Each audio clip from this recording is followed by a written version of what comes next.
ناظرین، اس پورے واقعے میں ایک اہم پہلو یہ بھی ہے کہ اسرائیل کی جانب سے کیے گئے حملوں کی نوعیت بدل گئی ہے۔ اب وہ عام شہریوں کے استعمال میں آنے والے آلات کو بھی اپنا ہدف بنا رہا ہے۔ یہ ایک خطرناک رجحان ہے جو جنگی قوانین کی خلاف ورزی بھی ہے۔ بالکل درست کہا آپ نے معیز، یہ حملے نہ صرف انسانی جانوں کے لیے خطرہ ہیں بلکہ یہ پورے خطے کی معیشت کو بھی متاثر کرتے ہیں۔ لبنان پہلے ہی معاشی بحران سے گزر رہا تھا اور اب اس حملے کی وجہ سے معیشت پر مزید بوجھ بڑھ رہا ہے۔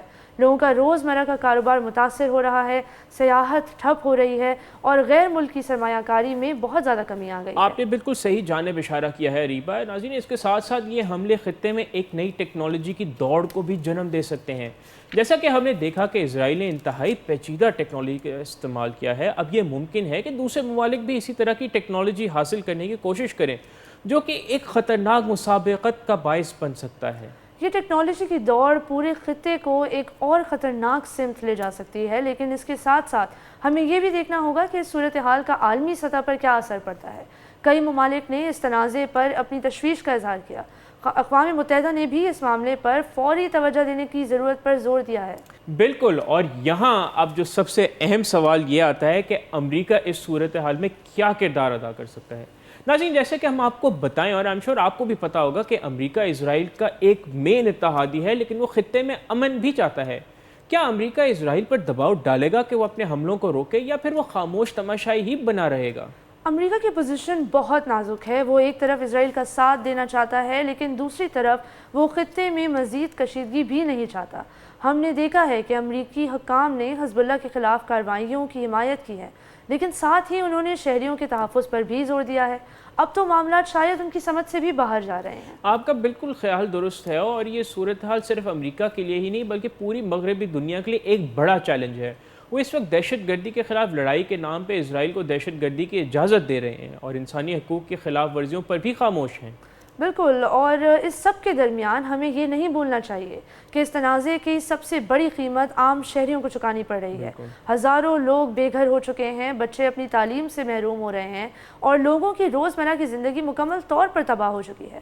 اب اس وقت دنیا کو تباہی کی طرف اور بڑھتا ہوا دیکھا جا رہا ہے۔ اس لیے ناظرین، یہ بہت ضروری ہے کہ تمام فریقین مل کر ایک پرامن حل تلاش کریں، اور مذاکرات اور سفارت کاری ہی واحد راستہ ہے جس سے اس بحران کو حل کیا جا سکتا ہے۔ بالکل، اور ہم اپنے ناظرین کو بتاتے چلیں کہ بہت ہی جو انٹرسٹنگ پارٹ ہے اباؤٹ دس انٹائر تھنگ وہ یہ ہے کہ اسرائیلی انٹیلیجنس فورسز نے بہت پہلے سے یہ پلان کیا ہوا تھا۔ انہوں نے انفیکٹ ایک ایسی کمپنی سیٹ اپ کی تھی جہاں سے لوگوں کو یہ خیال ہی نہ آئے کہ یہ کسی انٹیلیجنس سروس نے سیٹ اپ کی ہے۔ وہ ایک معمولی پیجرز کی کمپنی تھی جو ڈاکٹرز، ٹیچرز کئی آپ کو تو پتہ ہے مویز کے جیسے بھی ویسٹرن کنٹریز میں کافی زیادہ پیجرز کا استعمال ہے، اور اسپیشلی ڈاکٹرز جو پیجرز تقریباً روز ہی اپنے کاموں کے لیے یوز کرتے ہیں، ان کو ایمرجنسی الرٹس اس پر آتے ہیں۔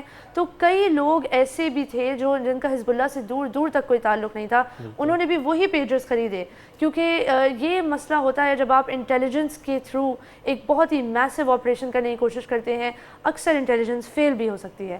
تو یہاں پہ ہم نے دیکھا کہ کس طریقے سے BAC کنسلٹنگ نام کی کمپنی اور گولڈ اپولو جو ایک تائیوانیز کمپنی ہے، ان کمپنیز کا جو ہے انوالومنٹ سامنے بھی آئی ہے، اور اس پہ مزید تحقیقات بھی جاری ہیں کہ کس طریقے سے ایکسپلوسیو ان پیجرز کے اندر جو ہے وہ پیوست کیے گئے۔ بالکل، اور آپ دیکھیں تو to be very honest, if we look at the larger picture, اور اگر آپ 7 اکتوبر کیا بلکہ 1948 سے واقعات کو نظر ڈالیں تو ایک طرح سے I'm not even surprised Israel went on to the extent of doing this because جنہوں نے بچے فلسطین میں نہیں چھوڑے، نہ ٹیچرز، نہ ہسپتال، نہ اسکولز، تو ان کے لیے یہ بھی کرنا کوئی I don't think کہ ان کو 1 منٹ کے لگا ہوگا کہ ہم کوئی غلط کام کر رہے ہیں۔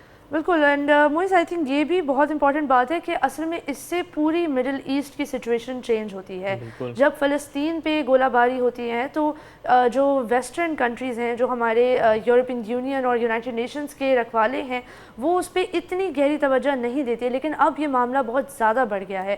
یہ ایک ورلڈ وار کی طرف ہم دیکھ رہے ہیں سچویشن کو جاتے ہوئے، اور کافی زیادہ ہمیں توقع ہے کہ حزب اللہ سے بھی کوئی ایک ہیوی رسپانس ہم ایکسپیکٹ کر سکتے ہیں۔